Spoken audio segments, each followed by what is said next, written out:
Hello everyone, welcome back to my YouTube channel that is Evan Vlog with Anna channel. ಎಲ್ಲರೂ ಆರಾಮಾಗಿದ್ದೀರಾ ಅಂತ ಅನ್ಕೊಂಡಿದ್ದೀನಿ.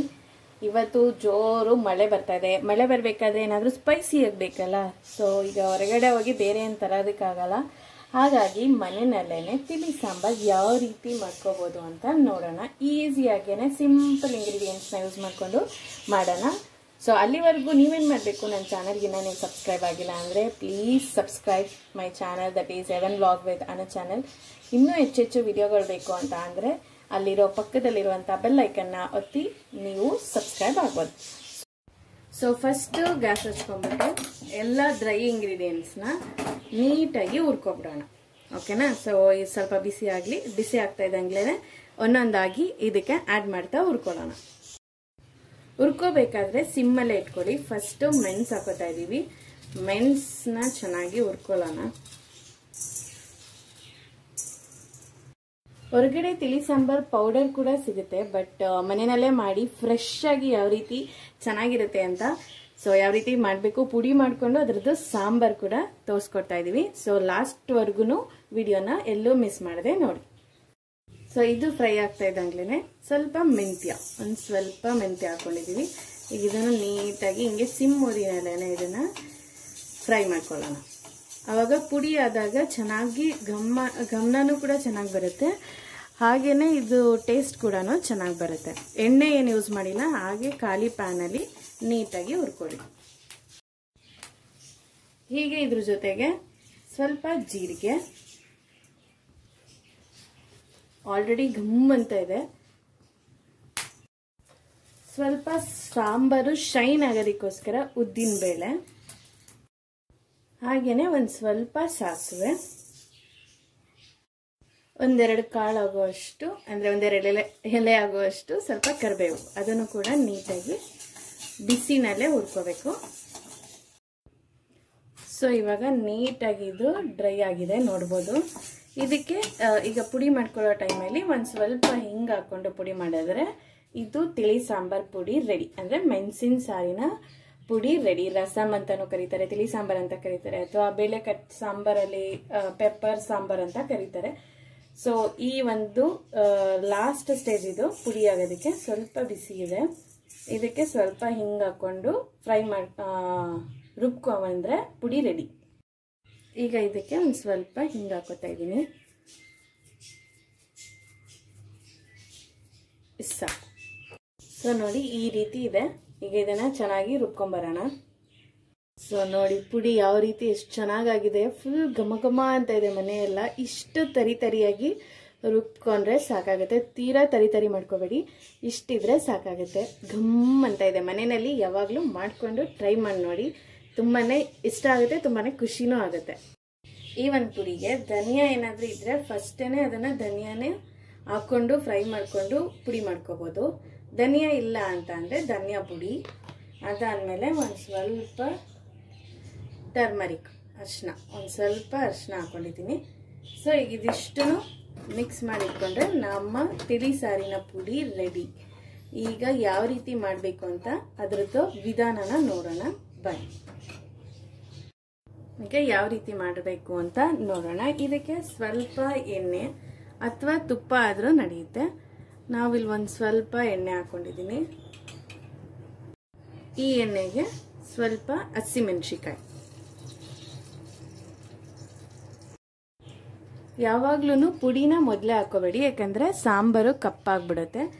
ಪುಡಿನ ಲಾಸ್ಟಲ್ಲಿ ಹಾಕೊಳ್ಳಿ. ನೀರೆಲ್ಲ ಆಗಿ ಕಟ್ಟು ರೀತಿನಲ್ಲಿ ಮಾಡಾದ್ಮೇಲೆ ಆಮೇಲೆ ಪುಡಿ ಹಾಕೊಂಡ್ರೆ ಪುಡಿದು ಫ್ಲೇವರ್ ಕೂಡ ಚೆನ್ನಾಗಿರುತ್ತೆ, ಹಾಗೇನೆ ಕಲರ್ ಕೂಡ ಚೆನ್ನಾಗಿರುತ್ತೆ. ನಾವಿಲ್ಲಿ ಶುಂಠಿ ಬೆಳ್ಳುಳ್ಳಿನ ಜಜ್ಜಿ ಹಾಕೋತಾ ಇದ್ದೀನಿ. ನೀವು ಬೇಕಾದ್ರೆ ಪೇಸ್ಟ್ ಮಾಡಿ ಕೂಡ ಹಾಕೋಬಹುದು. ಈಗ ದಿಂಡಿನ ರೀತಿನಲ್ಲಿ ಕಟ್ ಮಾಡ್ಕೊಂಡಿರುವಂತ ಕೊತ್ತಂಬರಿ, ಇದು ಬರೀ ದಿಂಡು ಮಾತ್ರ ಇದೆ. ಸೊ ಅದನ್ನ ಫಸ್ಟ್ ಹಾಕೊಳ್ಳೋಣ. ಹಾಗೆ ಇದಕ್ಕೆ ನಾವು 2 ಟೊಮೊಟೊನ ಯೂಸ್ ಮಾಡ್ತಾ ಇದ್ದೀವಿ. ಸಣ್ಣದಾಗಿ ಕಟ್ ಮಾಡ್ಕೊಂಡಿರುವಂತ 2 ಟೊಮೆಟೊ. ಈ ಒಂದು ಸ್ಟೇಜ್ನಲ್ಲೇ ಸ್ವಲ್ಪ ಕಲ್ಲುಪ್ಪನ್ನ ಆಡ್ ಮಾಡ್ಕೊಳ್ಳಿ. ಒಟ್ಟಿಗೆ ಸಾಂಬಾರ್ಗೆ ಎಷ್ಟು ಬೇಕೋ ಅಷ್ಟು ಕಲ್ಲುಪ್ಪನ್ನ ಹಾಕೊಳ್ಳಿ. ಒಂದು ಸ್ವಲ್ಪ ಅರಿಶಿನ ಯೂಸ್ ಮಾಡ್ತಾ ಇದ್ದೀನಿ ಇಲ್ಲಿ. ಇದನ್ನ ನೀಟಾಗಿ ಸ್ಮ್ಯಾಶ್ ಆಗೋ ರೀತಿನಲ್ಲಿ ಇದನ್ನ ಉದ್ಕೋಬೇಕಾಗತ್ತೆ, ಫ್ರೈ ಮಾಡ್ಕೊಳಕ್ಕೆ ಈ ರೀತಿ ಕ್ರೀಮಿ ಥರ ಆಗೋಕ್ಕೆ.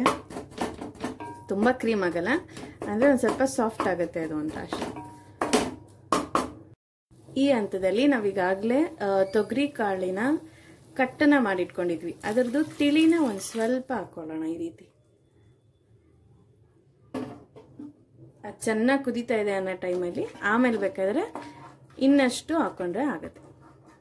ಈ ರೀತಿ ಚೆನ್ನಾಗಿ ಇದನ್ನ ಕುದಿಸ್ಕೋಬೇಕು. ಫಸ್ಟು ಘಮ್ ಅಂತ ಇದೆ ಆಲ್ರೆಡಿ, ಇನ್ನು ಫುಲ್ ಕಟ್ ಹಾಕಿದ್ರೆ ಇನ್ನೂ ಘಮ ಘಮ ಅಂತ ಇರುತ್ತೆ. ಸೊ ಈಗ ಈ ಹಂತದಲ್ಲಿ ನಾವೀಗಾಗಲೇ ಮಾಡ್ಕೊಂಡಿರುವಂಥ ಕಟ್ಟನ ಇದರೊಳಗಡೆ ಆ್ಯಡ್ ಮಾಡ್ಕೋಬೇಕು.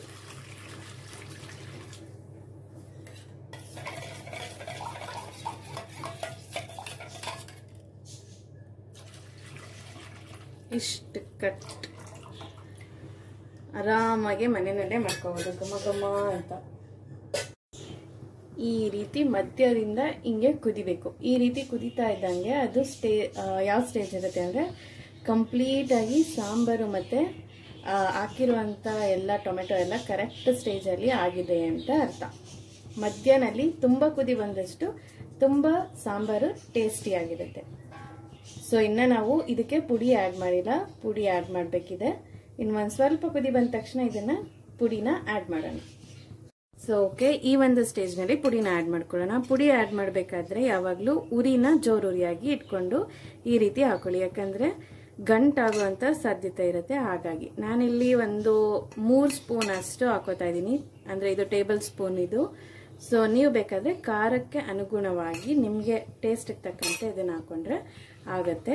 ಆಲ್ರೆಡಿ ಇದಕ್ಕೆ ನಾವು ಉಪ್ಪನ್ನ ಸೇರಿಸಿದ್ದೀವಿ, ಬೇಕಾದರೆ ಟೇಸ್ಟ್ ನೋಡಿ ನಿಮಗೆ ಎಷ್ಟು ಬೇಕೋ ಟೇಸ್ಟಿಗೆ ಅಷ್ಟು ಉಪ್ಪನ್ನ ಇದಕ್ಕೆ ಆ್ಯಡ್ ಮಾಡ್ಕೋಬೋದು.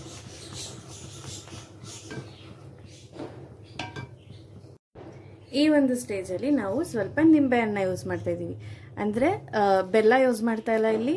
ಹುಣಸೆ ಹುಳಿ ಬದಲು ನಾವಿಲ್ಲಿ ನಿಂಬೆ ಹಣ್ಣನ್ನು ಯೂಸ್ ಮಾಡ್ತಾ ಇದ್ದೀವಿ. ಸೊ ಈಗ ಈ ಮೆಣಸು ಸಾಂಬಾರಿಗೆ ರೆಡಿಯಾಗಿದೆ. ಅದಕ್ಕೆ ಒಂದು ಸಣ್ಣದಾಗಿ ಒಗ್ಗರಣೆ ಕೊಡೋಣ. ಅದಕ್ಕೆ ಒಂದು ಸ್ವಲ್ಪ ಎಣ್ಣೆ ಆದಮೇಲೆ ಒಂದು ಸ್ವಲ್ಪ ಜೀರಿಗೆ ಯೂಸ್ ಮಾಡ್ತಾರೆ. ಜೀರಿಗೆ ಬದಲು ಬೇಕಾದ್ರೆ ಸಾಸಿವೆನ ಯೂಸ್ ಮಾಡ್ಕೊಳ್ಳಿ. ನಾನು ಇಲ್ಲಿ ಸಾಸಿವೆ ಯೂಸ್ ಮಾಡಿದ್ದೀನಿ. ಹಾಗೆ ಸಾಸಿವೆ ಜೊತೆಗೆ ಸ್ವಲ್ಪ ಒಣಮೆಣಸು, ಇದಕ್ಕೆ ಸ್ವಲ್ಪ ಕರಿಬೇವು. ಸೊ ಈ ಸ್ಟೇಜ್ನಲ್ಲಿ ಸ್ಟವ್ನ ಆಫ್ ಮಾಡಿಬಿಟ್ಟು ಇದಕ್ಕೆ ಒಂದು ಸ್ವಲ್ಪ ಹಿಂಗನ್ನ ಆ್ಯಡ್ ಮಾಡ್ಕೊಬಿಡೋಣ. ಸ್ವಲ್ಪ ಹಿಂಗನ್ನ ಆ್ಯಡ್ ಮಾಡ್ಕೊಳ್ಳಿ. ಆಲ್ರೆಡಿ ಪುಡಿನಲ್ಲಿ ಯೂಸ್ ಮಾಡಿದ್ದೀವಿ.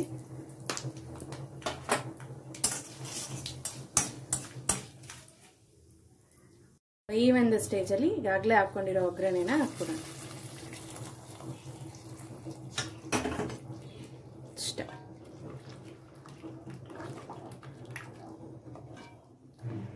ಒಗ್ಗರಣೆ ಹಾಕಾದ್ಮೇಲೆ ಈಗ ಒಂದು ಸಾಂಬಾರು ಒಂದು ಶೈನಿಂಗ್ ಥರ ಕಳೆ ಥರ ಕಾಣಿಸ್ತಾ ಇದೆ ನೋಡಿ. ತೆಳ್ಳಗೆ ಕುಡ್ಕೊಬಿಡ್ಬೋದು, ಆ ರೀತಿ ಚೆನ್ನಾಗಾಗಿದೆ. ಸೊ ಒಗ್ಗರಣೆ ಆದಮೇಲೆ ಇದಕ್ಕೆ ಸ್ವಲ್ಪ ಕೊತ್ತಂಬರಿ ಲಾಸ್ಟಲ್ಲಿ ಗಾರ್ನಿಶಿಂಗ್.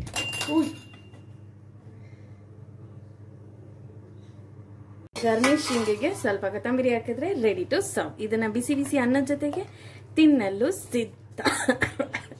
ಅವಾಗಲೇ ಘಾಟು ನನಗೆ ಕೆಮ್ಮು ಬರಿಸ್ತಾ ಇದೆ. ನೋಡೋದಕ್ಕೆ ತುಂಬಾನೇ ಚೆನ್ನಾಗಿದೆ, ಟೇಸ್ಟು ಗಮ್ ಅಂತ ಇದೆ, ಸಾರಿ ಸ್ಮೆಲ್ಲು ಗಮ್ ಅಂತ ಇದೆ.